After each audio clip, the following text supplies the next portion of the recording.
Welcome to the Tech Talks Daily Podcast, where you can learn and be inspired by real-world examples of how technology is transforming businesses and reshaping industries in a language everyone can understand. Here is your host, Neil C. Hughes.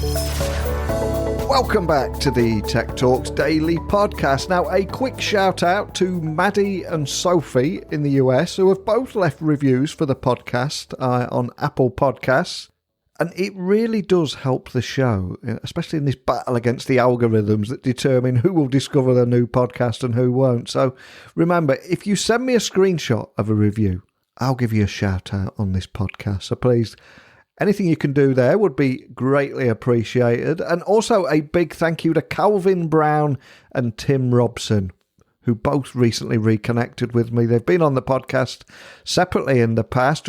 Both are just real gentlemen, great guys who I need to catch up with. And as I always say, when I attend tech conferences, if you'd like to grab a beer with me or just a friendly chat over a coffee, whatever it might be, I will always let you know. And my next event is at the Cisco Live event in Las Vegas. I think it's on June the 12th to the 15th, something like that. If you're in town, if you're nearby, give me a shout and we can say hello. But after recently reading about Yotta Energy's ultimate goal to build commercial solar and storage systems that bring value to building owners and the grid, and are on a mission to be at the forefront of developing the future of distributed energy storage, I felt compelled to find out more and how they're maximising the space on commercial flat roofs with this PV-coupled architecture. But what does that mean? Well, today we're going to learn more about that and also their technology and microgrid and how they're able to sell energy back to the grid and meet the energy demands of the current electrification. Well, buckle up and hold on tight, because today I'm going to beam your ears all the way to Austin so we can speak with Omeed Badkoobeh, who's going to tell us all about the technology features and their advanced thermal management and how they're helping to maintain that optimal working temperature, even under extreme outdoor conditions, including heat waves, cold fronts, and everything in between. So if you're interested in the technology behind all that, join me and Omeed in conversation right now. So a massive warm welcome to the show. Can you tell the listeners a little about your journey, how you got here, and share your origin story with everyone? Sure thing, Neil. So my name is Omeed Badkoobeh. I'm the co-founder and CEO of Yotta Energy. Got into renewable energy, specifically solar, roughly 13 years ago. I was just very intrigued by the notion of being able to produce kilowatt hours directly from the sun anywhere in the planet. And it's been an industry that's been on hyper growth since the beginning. It's really hit a point now where solar has become a commonplace and a real asset for energy creation. I took a break from the solar industry and joined a startup called Tesla in the early years, 2012 to 2013. My decision to leave Tesla was based on knowing way too much about solar and storage. Yeah. But the time that I did spend there was very motivating. It probably laid some of the groundwork for the motivation of starting a company. So we started Yotta Energy in 2017, and our mission is to simplify energy storage, and we're building a very unique and disruptive format for deploying more energy storage with solar. Wow, what a small startup to begin your career there. I'm curious, what's the culture like within somewhere like Tesla? Is it innovation embedded into the work culture there? I think so. I recall the first day of orientation, they sat the new folks down and you watch the video on the mission statement. So it's very mission driven, right? Yeah. And that taught me a few things. It's there is especially now, right? It's an employees market. There are more jobs than there are willing and experienced employees. So you have to have a strong mission if you're going to attract top talent, right? So people are at a point where they care about what they're doing more than just the financial, income from the jobs. The one bit of culture, it's like question everything and always question what is possible, right? If I could narrow into one statement. Oh man, and does that stick with you to this day? Of course. I mean, I think the very nature of what we're doing in the industry, a lot of people have thought is impossible or doesn't make sense. Yeah.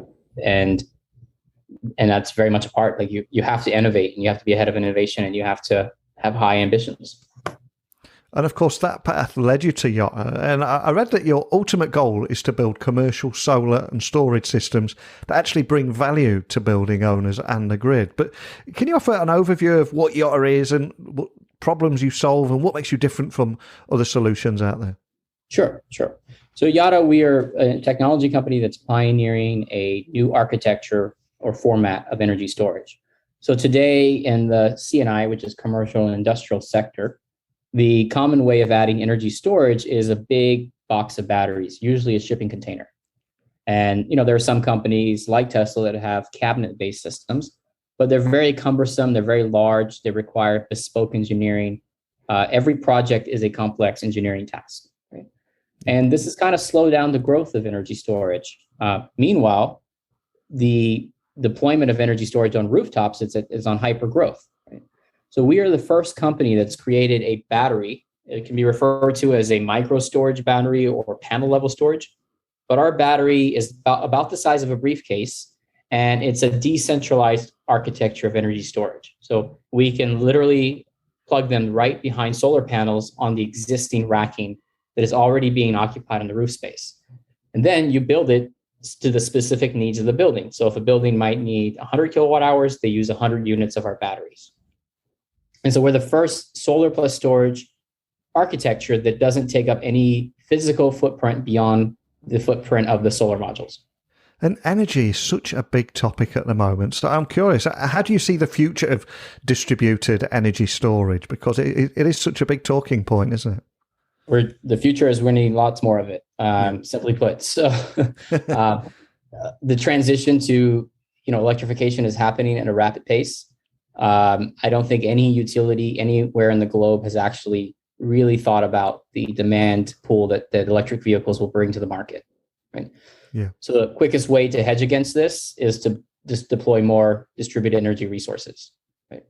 And so you're going to see a huge uptake in need for these systems. And quite naturally, as we're already seeing, with or without some of the global conflicts and dynamics, is that electricity prices will continue to rise.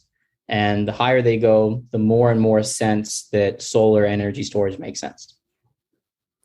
And as this is a tech podcast, I've got to ask, can you tell me more about your technology and microgrid and how all that works, just for anyone or any techies listening that like to take a look under the hood or behind the curtain at how everything works? Yeah.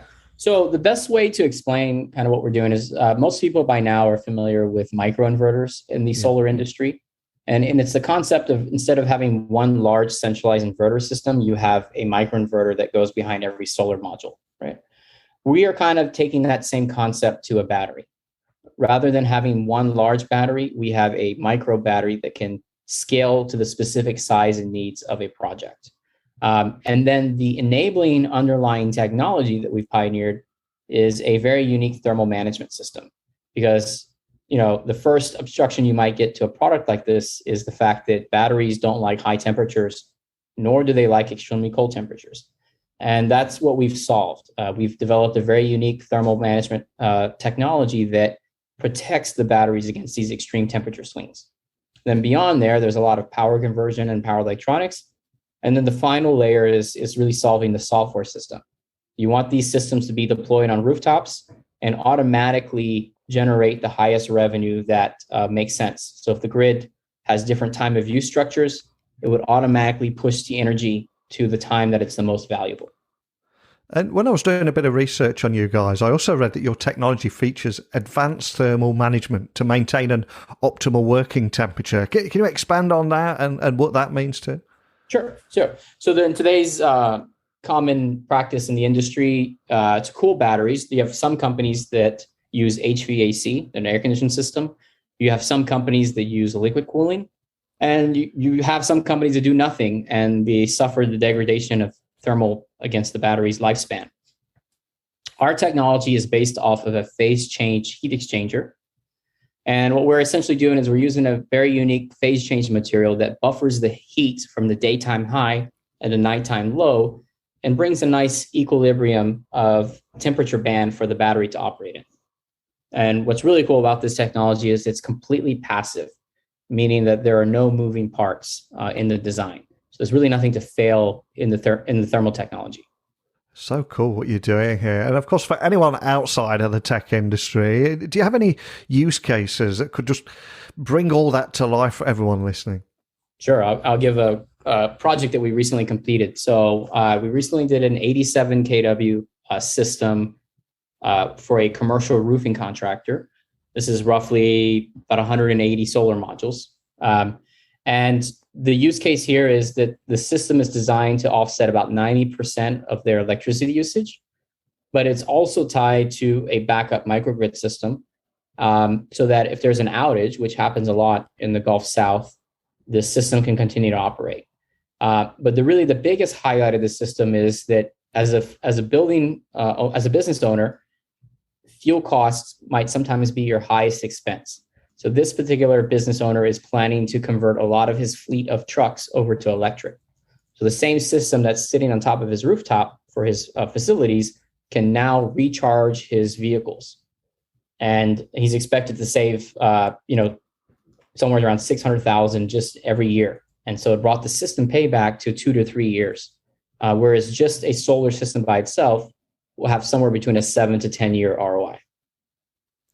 And it definitely seems that this is where everything's heading, because especially at the moment, there's such an extra focus on clean technology, especially when building tools for the future and so many other big topics around sustainable development. Are all these subjects are very close to your heart at Yotta too? Of course. I mean, that's the whole, the what the company's built off of, right? I got very intrigued with solar energy. I see solar energy as almost the democratization of energy on a global scale. And being able to solve challenges and how to simplify storage, and really the last frontier of making solar energy more universal. It's very much, I mean, running a startup is no joke. Anyone that does it successfully knows that you have to put in 60, 70 hours on a constant basis. So if it's not for the mission and the drive, it's really hard to go through that. And there are so many challenges to overcome, and it's a bit of a roller coaster ride of tremendous highs and tremendous dips. But overall, if we zoom out, what makes you hopeful about the future, especially around clean energy and this new direction that we're taking? Yeah, I'm very hopeful at the pace of innovation that's happening. But the one thing I'd like to note is, solve all our problems just with technology, right? Yeah. I think as a society, sometimes we just have to step back, because not every challenge needs a technology breakthrough. Sometimes we just need to teach how to recycle. We need to improve our education system. So I'm not one of those that thinks that everything will be solved by some new and improved technology. But I am very hopeful that, collectively as humanity, we will solve through these challenges. We always have. And it's just fun to be working towards something that's making that impact. Well, I wish you the best of luck for the future and the road that you're on here and making a difference with your work. But what's next for you? Where do you go from here? I appreciate you probably can't share too much, but is there anything you can share about the road ahead? Yeah, I mean, the road ahead, it will relate to the road ahead for electric vehicles for Yotta. So any solar and storage company needs to aggressively have a roadmap that integrates with EV charging. And so likewise, Yotta is planning some interesting products for this space. We are, in the post-Series A stage, so we're ramping our first generation of production. We have a lot of excited customers this year. We're going to be deploying a lot of our first projects with a lot of first customers. So it's a very exciting year. It's also a very challenging year. Producing anything today with the supply chain shortages and price increases is become very difficult. Well, you've been on an incredible journey, and I'm going to have a bit of fun with you now and also try and play the role of the connector and send something out into the universe, because some of the biggest names in business, VC funding and tech have either been guests or actually listened to this podcast. So if I was to ask you, is there a person you would love to have a private breakfast or lunch with, and why, who will you choose? Because he or she might just hear this, but I'm curious, who would you go for? 2 weeks ago, it would have been Elon Musk, but I think he's gotten too distracted now. So I would have to go with Mark Cuban. I've been a big fan of his. He's here in Texas, so it's a short drive. We can meet in the middle. I'd love to have breakfast with him, and big fan of the Dallas Mavericks as well. Oh, awesome. Well, I'll send that out into the universe. And for everybody listening, what's the best way of finding out more information about everything that we've talked about today? Maybe even contact your team. What's the best starting point? There's that many different domain names out there, so I'll have to ask you for the URL. No, I appreciate that. The URL is www.yottaenergy.com. We are on most social media platforms, but we're most of the information is through LinkedIn. You can follow us on LinkedIn. And if you want a direct contact, just info@yottaenergy.com. We'll get to someone on our team. Awesome. Well, I'll add the links to the show notes so people can find you nice and easily. I love the huge challenge that you've taken on here and this mission to lead the world's transition to 100% clean renewable energy by simplifying its keystone, energy storage. It's such a big topic. I'm sure we're going to get a lot of comments on this one, but I'd love to stay in touch with you and see where this leads in 12 months, 5 years and beyond. But more than anything, thank you for sharing your personal story with me today. Neil, thanks so much for having me. It's been a pleasure. Energy consumption, sustainable development are all huge topics right now, and they're impacting every single one of us, wherever you're located in the world. But I'm curious, what are your thoughts on everything that's happening right now, the direction of the energy industry, and where everything is heading? I'd love to hear your thoughts, insights, and experiences of how this is impacting you wherever you are in the world and your plans for the future. So remember, email me, techblogwriter@outlook.com, slide into the old DMs on Twitter, Instagram, LinkedIn at Neil C. Hughes, and my website is techblogwriter.co.uk. But that's it for today's episode. I'll be back bright and early tomorrow with boundless amounts of enthusiasm for how technology is transforming our life, business, work, industry, world, and everything in between. So thank you for listening as always, and until next time, don't be a stranger. Thank you for listening to the Tech Talks Daily Podcast with Neil C. Hughes. Remember, technology works best when it brings people together.